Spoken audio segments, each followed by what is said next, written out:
Welcome back again, everyone, to Deep Dive Podcast. Today, we're playing detective. Okay. We're on the hunt for clues to see if AMD stock is truly a steal, Uh, as some are claiming. right. We've got a stack of articles here from Stock Analysis, Yeah.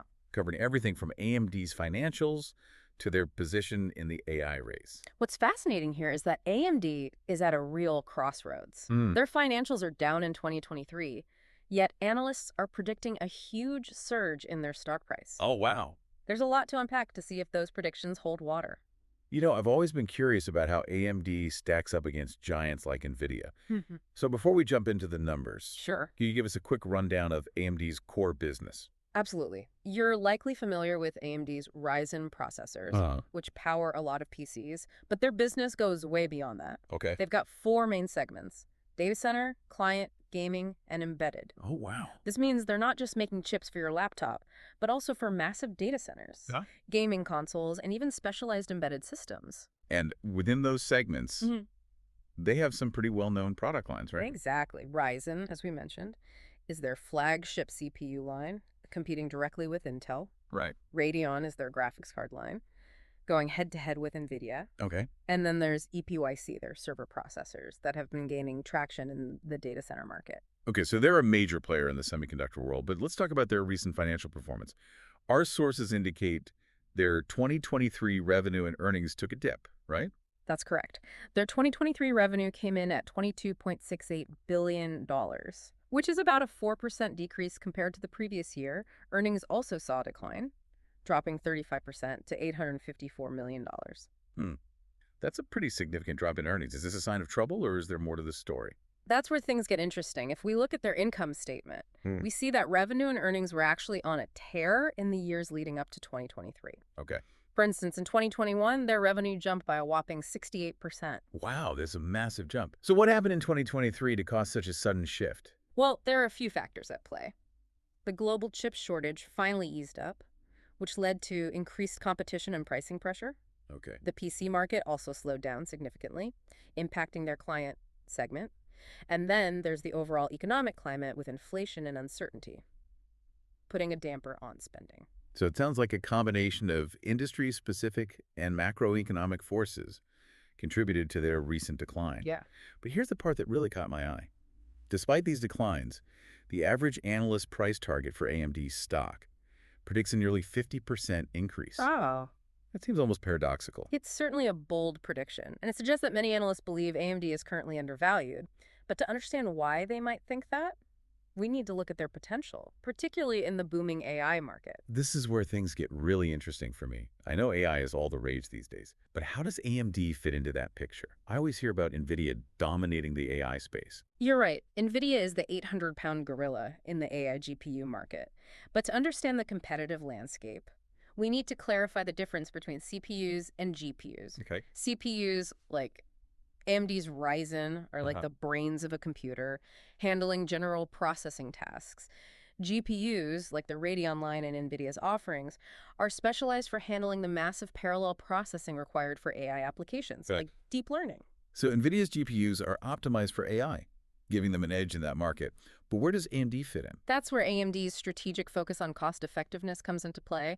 Their GPUs, while not as powerful as NVIDIA's top-of-the-line offerings, are often significantly more affordable. Right. This makes them attractive to smaller companies and research institutions that might not have the budget for NVIDIA's premium products. So they're targeting a different segment of the market, going for affordability over absolute performance. Could you give us a specific example of how this plays out in the real world? Absolutely. Let's say you're a startup developing a new AI-powered medical imaging tool. You need powerful GPUs to train your algorithms. But you might not be able to shell out tens of thousands of dollars for NVIDIA's latest and greatest.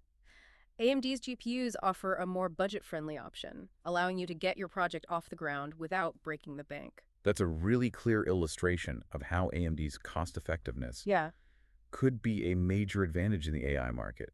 It seems like they're aiming to carve out a niche by catering to a different customer base. But is this enough to justify the optimistic analyst forecasts we're seeing? That's the million-dollar question. To answer that, we need to dig deeper into those stock forecasts and see if AMD's potential in the AI market, combined with their other strengths, really stacks up. Okay, let's do that. Let's break down those forecasts and analyze what they're based on. So we're looking at a current stock price of around $122, which is actually near its 52-week low. Hmm. But those analyst forecasts, they range from a low estimate of $110 all the way up to a high of $265. That's a huge spread. What's driving that range of predictions? Well, Are some analysts just way more bullish on AMD than others? there are a few key factors at play. The most bullish analysts believe AMD is poised to capture a significant chunk of the rapidly growing AI market. Okay. They point to AMD's cost-effectiveness, their partnerships with major cloud providers, and their growing software ecosystem as evidence of their potential.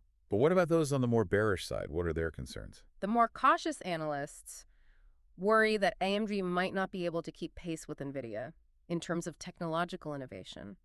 They argue that NVIDIA's massive R&D budget and their head start in the AI space give them a significant advantage. So it comes down to whether AMD can leverage its current strengths, like cost effectiveness, Right. to carve out a sustainable position in the AI market, even if they're not the absolute leader in performance. Exactly. And that's where their financial health and their strategic decisions become crucial. We've seen their recent decline in earnings, but we also know they've had periods of explosive growth in the past. The question is, can they get back on that growth trajectory? To answer that, we need to analyze their financials more closely. We've talked about revenue and earnings, but what about other key metrics, like their gross margin, debt levels, Right. and R&D spending? Yeah. These can give us a deeper understanding of their overall financial stability and their capacity for future growth. You're right. Those metrics are essential for painting a complete picture. AMD's gross margin has remained relatively stable over the past few years, hovering around 45–47%. This indicates they've been able to maintain decent profitability despite increased competition. That's a positive sign. Mm-hmm. What about their debt levels? Are they manageable, or is debt a potential drag on their growth? AMD does have some debt, but it's considered to be at a healthy level. Okay. Their debt-to-equity ratio is around 0.5, which is well below industry averages. This suggests they're not overly reliant on borrowing to fund their operations. And what about their R&D spending? Are they investing enough to keep up with the rapid pace of innovation in the semiconductor industry, especially in the AI space? That's a critical point. AMD's R&D spending has been steadily increasing over the past few years. In 2023, they invested about $4.5 billion in R&D, which is roughly 20% of their revenue. That's a significant investment. It seems like they're serious about staying competitive. They have to be. The semiconductor industry is notoriously cutthroat.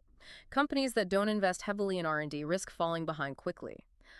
AMD's increased R&D spending is a sign that they're committed to staying at the forefront of technological advancements. Okay, so we're seeing a company with a stable gross margin, manageable debt levels, and a significant commitment to R&D. Right. These all seem like positive indicators. But how do these factors translate to their valuation? We talked earlier about the price-to-earnings ratio, or PE ratio, as a key indicator for investors. Right. As we mentioned, the PA ratio tells us how much investors are willing to pay for each dollar of a company's earnings.